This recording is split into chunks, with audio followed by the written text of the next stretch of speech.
In the serene countryside of 19th century France, life moved slowly, almost poetically.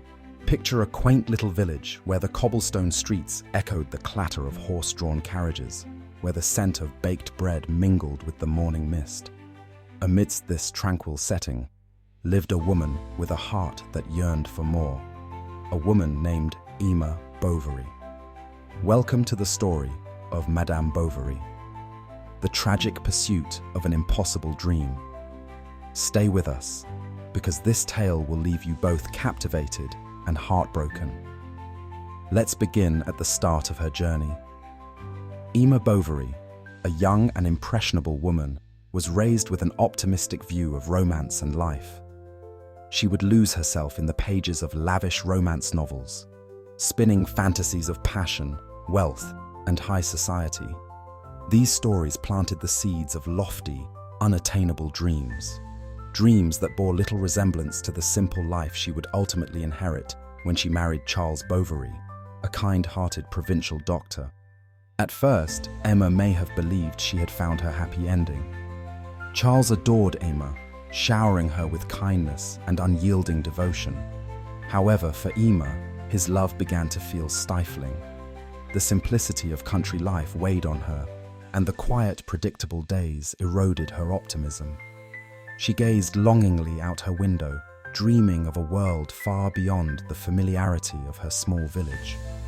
Married life, it turned out, was nothing like what she had envisioned in her imagination. Have you ever felt trapped by the very life you thought would make you happy? If so, you'll understand Emma far too well. As the days turned into weeks and weeks into years, dissatisfaction took root in her heart. She began sculpting vast visions of grandeur in her mind, candlelit soirees, lavish jewelry, and aristocratic company.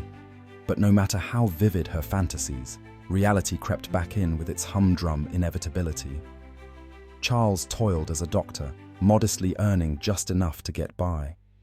He couldn't fathom nor fulfill Emma's ever-growing desires. And yet, she didn't blame him entirely. Instead, she blamed the limits of her circumstances, her surroundings, even fate itself. Desperation to escape her dull existence pushed her into the grip of romantic fantasies.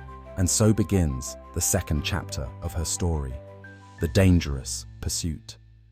In her quest to find color in her black and white world, Emma took a daring step. Enter Rodolphe Boulanger, a suave, wealthy, and charming man who instantly seemed to embody every quality about life that Emma longed for. With Rodolphe, she believed she had finally found what she had been searching for: passion, escape, and adventure. The two engaged in a passionate affair, meeting secretly. Rodolphe's charisma blinded Emma to his true nature, one of selfishness and indifference. You see, while she envisioned their love as eternal, he saw it as fleeting. Months into their affair, Emma begged Rodolphe to run away with her. She imagined leaving behind the life and husband that had shackled her dreams. But Rodolphe, fearing the burden of such commitment, abandoned her. His departure shattered Emma's already fragile heart, plunging her into despair. Heartbreak, however, didn't erase her longing for an extraordinary life. Instead, it pushed her further into the spiral of reckless choices.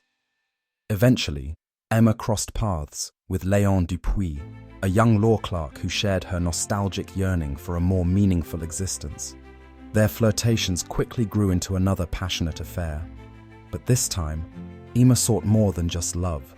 She sought to live a life that mirrored the glamour she had always imagined, a glittering escape from her mundane days. She began to buy expensive dresses, fine furnishings, and costly trinkets, far exceeding what Charles could provide. Borrowing money recklessly from local merchants, she crafted a facade of wealth and sophistication to match her romantic dream. On the surface, it seemed as though she was finally living the life she had always desired.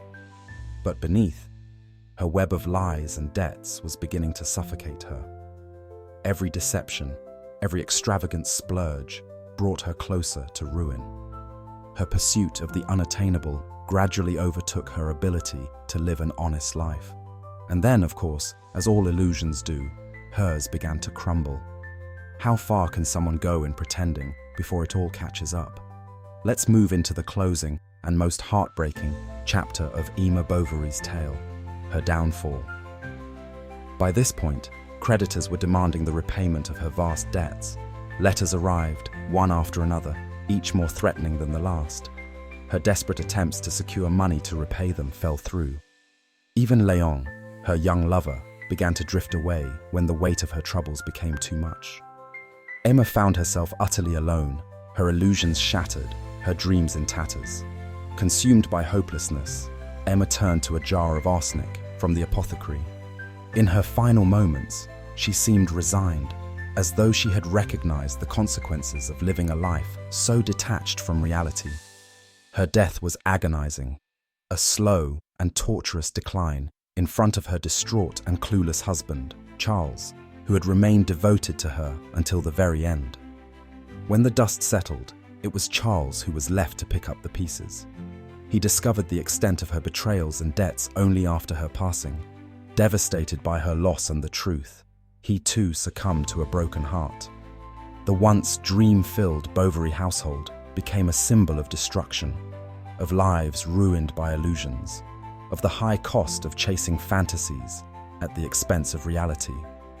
The story of Madame Bovary invites us to reflect on so many universal truths. It forces us to question, how far would you go to escape the life you have? The tragic irony of Emma's story lies in her relentless pursuit of an unattainable ideal, while ignoring the beauty and struggles inherent in the life she already had. Perhaps it's Emma's unwillingness or inability to find happiness in the imperfection of ordinary life that serves as her undoing. Her journey is as much a critique of societal norms and materialism as it is a deeply personal tragedy. Gustave Flaubert, the author behind Emma's tale, was unapologetically critical of the bourgeois world he lived in. Through Emma, he painted a vivid and scathing critique of societal pressures, showing us how unrealistic ideals can erode a person's sense of self. And yet, Emma's humanity lies close to all of us. Her yearning for more, her dissatisfaction, her quest for meaning. Who among us hasn't, even briefly, felt the pull of a fantasy more appealing than reality?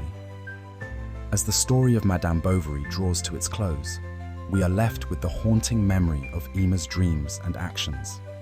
Her journey is a sobering reminder of the fragile line between aspiration and obsession, between reality and the illusions we craft to make life more bearable. It is a cautionary tale, yes, but also a mirror. What do we see when we look at Emma? And what do we learn from her? Thank you for joining us in recounting the life of Madame Bovary. If Emma's story moved you, be sure to like this video, share your thoughts in the comments below, and subscribe for more timeless literary tales and reflections. Until next time, remember, reality, however imperfect, often holds more beauty than we give it credit for.